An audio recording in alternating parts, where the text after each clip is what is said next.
जब GB Pant chief minister थे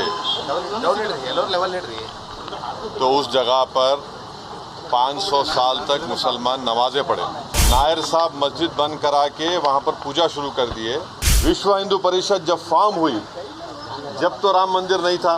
पूरा एक सिस्टमेटिक तरीके से भारत के मुसलमानों से ये बाबरी मस्जिद को छीन लिया गया।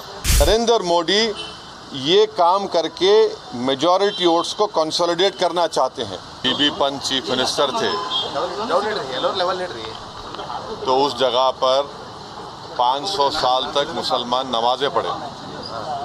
कांग्रेस के जीबी पंत मुख्यमंत्री थे, रात के अंधेरे में उसमें मूर्तियां रख दी गई।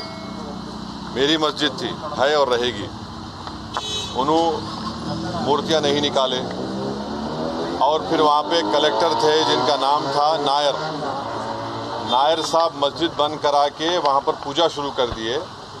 और 1950s में नायर साहब जनसंघ के पहले मेंबर ऑफ पार्लियामेंट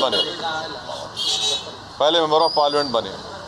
फिर 1986 में लॉक्स खोले गए, बगैर मुसलमानों को सुने। बूटा सिंह शिलान्यास कर दिए।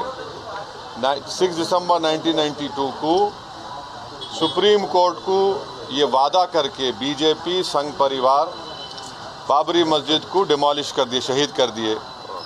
और बीजेपी के पास ये मुद्दा कब आया? आपको मालूम? आप लोग मालूम बीजेपी कब उठाई? 1989 में पालनपुर में बीजेपी रेजोल्यूशन पास करी।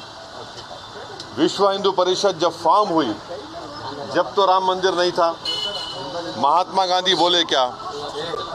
महात्मा गांधी इस बारे में बोले, उन्होंने तो बहुत बड़े, उन्होंने तो हे राम बोल के मारने वाला गोली मारा उनको, गोडसे, उनके ज़बान से ही तो निकला था। वो बोले क्या? नहीं बोले।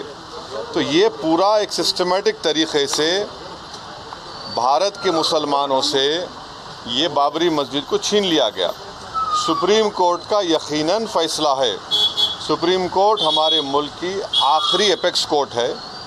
टाइटल सूट था, तो टाइटल सूट में सुप्रीम कोर्ट ने ये कह दिया कि फेथ की बुनियाद पर हम ये जगह मुसलमानों को नहीं दे सकते।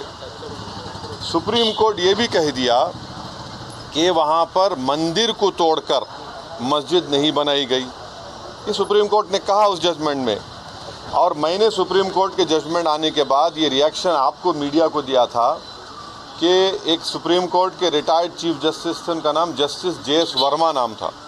उन्होंने सुप्रीम कोर्ट के बारे में कहा था कि supreme court is supreme but not infallible. ये उन्होंने कहा था, मैं फिर से कह रहा हूँ। और मैंने उस वक्त ये कहा था कि ये जजमेंट आने के बाद ऐसे कई मुद्दे खुल जाएंगे, जिसको अंग्रेजी में बोलते हैं Pandora box will be open.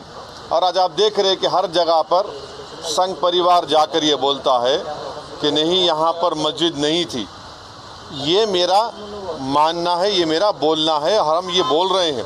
अगर जीबी पंत मूर्तियाँ हटा देते तो क्या आज ये दिन देखना पड़ता हमारे को? अगर 1986 में ताले नहीं खोले जाते तो क्या आज ये दिन आता? क्या अगर 6 दिसंबर को बाबरी मस्जिद डेमोलिशन नहीं होता तो क्या ये दिन देखना पड़ता? ये सवाल है हमारे, इसका जवाब कोई दे ही नहीं रहा है। और फिर ऊपर से जो अपने आप को सेकुलर बोलते हैं, वो बोल रहे हैं कि दिल्ली का मुख्यमंत्री और जो अलायंस में है, हम हर ट्यूसडे को सूरजकंड पाठ और हनुमान चालीसा स्कूल में, गवर्नमेंट स्कूल में पढ़ाएंगे। गवर्नमेंट स्कूल का कोई रिलीजन होता है क्या? हाँ, अभी तो सबका झगड़ा चल रहा है। क्या झगड़ा है ये? झगड़ा क्या है? अगर मोदी नहीं रहते तो हम भी चले जाते। हम उन सब से पूछ रहे कि बताओ, ये जो मैं बातें कर रहा हूँ, 3 इम्पॉर्टेंट इंसिडेंट्स बोल रहा हूँ। जीबी पंत जब चीफ मिनिस्टर थे 1986, 6 दिसंबर 1992, इस पर क्या बोलना है आप लोगों का? बोलो। कोई नहीं बोलता। इसलिए नहीं बोलता क्योंकि सबको मेजॉरिटी कम्युनिटी के वोट्स को हासिल करने का झगड़ा है। और नरेंद्र मोदी ये काम करके मेजॉरिटी वोट्स को कंसोलिडेट करना चाहते हैं। और इससे एक पैगाम दे रहे हैं भारत के मुसलमानों के कि आपका भारत की पॉलिटिक्स में आपका क्या मुकाम है, आपकी प्लेस क्या है, ये बताया जा रहा है।